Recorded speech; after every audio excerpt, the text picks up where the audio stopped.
se dan en Chile entre liberales, demócratas y comunistas, ¿no? Los tres se están agarrando y los policías y un policía está viendo en la calle, ¿no?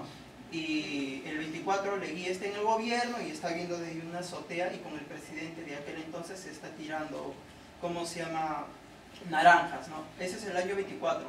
Luego del golpe de Estado, ¿no? De Sánchez Cerro, que es el 22 de agosto del año 30, para la semana siguiente, en este caso para el día 29, 27, no recuerdo, la situación cambia, ¿no? Mundial ya no habla sobre la situación chilena, sino habla de que, ¿no? Producto de la corrupción, ¿no? Que se vivía en el régimen leguista, se vino un cerro, ¿no? Desde Arequipa, dice así la frase, ¿no? Ya, teniendo en cuenta ello y lo que usted nos ha mostrado en esta oportunidad, se podría hablar de lucha política por medio de la caricatura, lucha ideológica, lucha de ideas, o qué podríamos ver más allá en torno al trabajo que usted ha presentado el día de hoy. Sí, lucha política, es evidente que hay una lucha política mediante la caricatura, es una forma de informar. Además, me imagino que como es en la actualidad, no sé, pero en el Perú suelen presentar las primeras planas de los periódicos en la calle, de manera que la gente al pasar se informa. Y con las caricaturas, solamente al pasar, uno tiene el mensaje a la vista, ¿no? Quiero decir que sí, es una forma de lucha política, la de presentar caricaturas, ¿sí? No, pero la caricatura, bueno, es un comentario, ¿no? También puede ser de tipo oral, pero, ¿no? O sea, las imitaciones, por ejemplo, las que hacen los imitadores, ¿no? En RPP, son como imitaciones, pero son caricaturas a la vez, ¿no? O sea, en el sentido, también tiene la fuerza de la caricatura, ¿no? Sí, la imitación, claro, ¿no? claro. Sí, sí. La imitación, el remedio, sí, es una... se relaciona con la caricatura gráfica, sí. Son distintas formas de humor, sí. ¿Sí, Marcelo? Sí, quería saber si has encontrado algunas caricaturas que no contengan elementos discursivos, como una forma ancilar que termine explicando el sentido mismo, es decir, que el lenguaje plástico, el lenguaje gráfico sea autosuficiente para expresar un mensaje en este periodo, ¿no? He apuntado más bien el momento en que aparecen los primeros globitos, las primeras, lo podré decir más adelante después, ¿no? Cuando aparecen, creo que es en los años, más bien es interesante ver cuándo aparece por primera vez el mensaje escrito, creo que es hacia 1870. Antes había caricaturas, pero sin mensaje escrito. Lo que se observa, bueno, en el caso de la caricatura no hay mensaje, ¿no? Y muchas veces el mensaje está de más, el texto escrito está de más, el dibujo basta a sí mismo, me parece, ¿no? Se exaspera con el texto y pasamos, es lo que quería decir, y lo que dicen también los historiadores franceses de la caricatura, es que se pasa a la propaganda con el mensaje escrito. ¿Sí? Muy interesante su exposición. Claro, la caricatura reproduce el conflicto político y eso es lo que suscita el humor, ¿verdad? Dibujar estos personajes grotescos, en fin, para ridiculizarlos y crear una corriente de opinión. La pregunta que yo quisiera hacerle es si usted ha estudiado qué intereses económicos financiaban estas publicaciones, porque se requiere plata para sostener un periódico, pagar a los caricaturistas, mandar a hacer todo esto.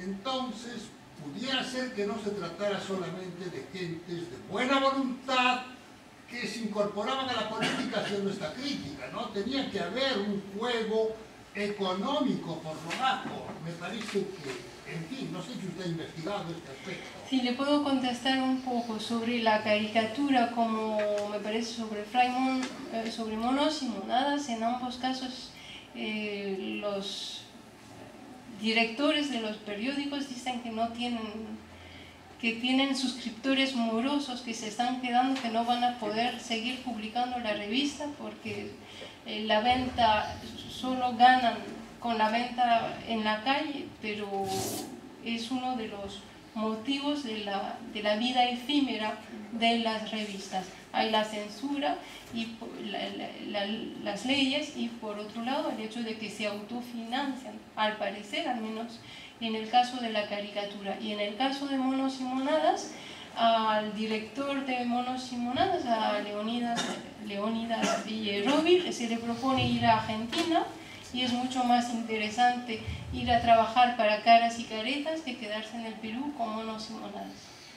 Y los que efectivamente cuando reciben dinero, como es el caso de Fray Cabezón creo que se va a sustentar gracias al dinero del partido de bilingües, y en 1910, de hecho, ya la revista pierde mucho de su interés, apoya la candidatura a la presidencia de bilingües y también de todos los futuros congresistas. Entonces ahí el partido demócrata invierte en la revista Fray Cabezón, lo cual puede parecer paradójico dada la orientación anticlerical de la revista.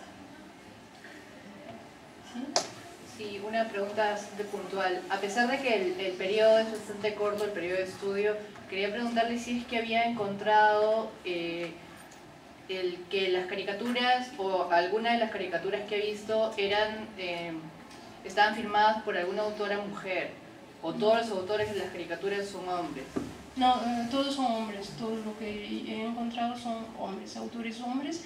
Hay un libro de Nanda Leonardini, creo que se llama así, que hace toda una historia, un diccionario del grabado, y para la época son hombres los caricaturistas.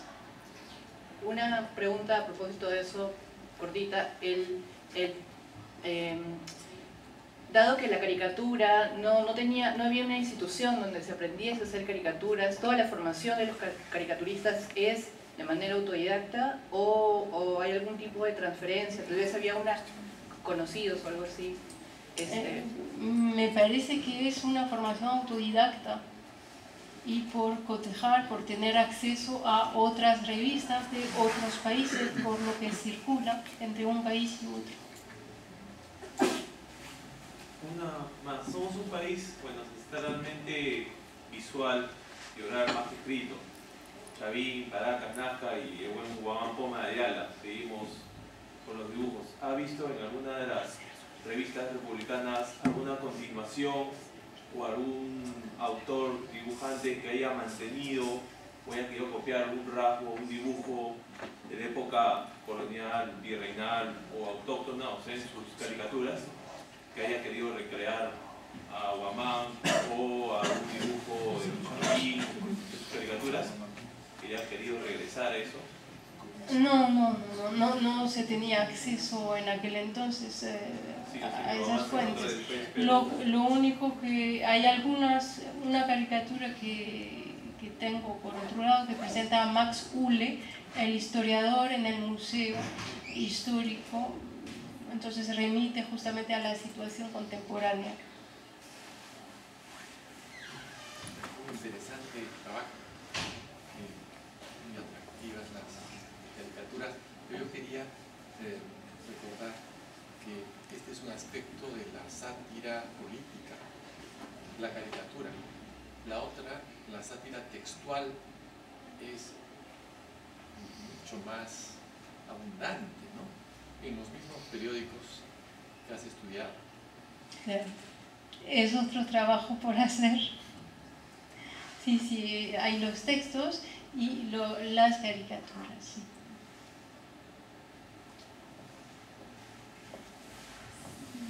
¿Y otra pregunta? O agradecemos de nuevo a Isabel Tosa y propongo que seguimos la discusión en el patio. Muchas gracias.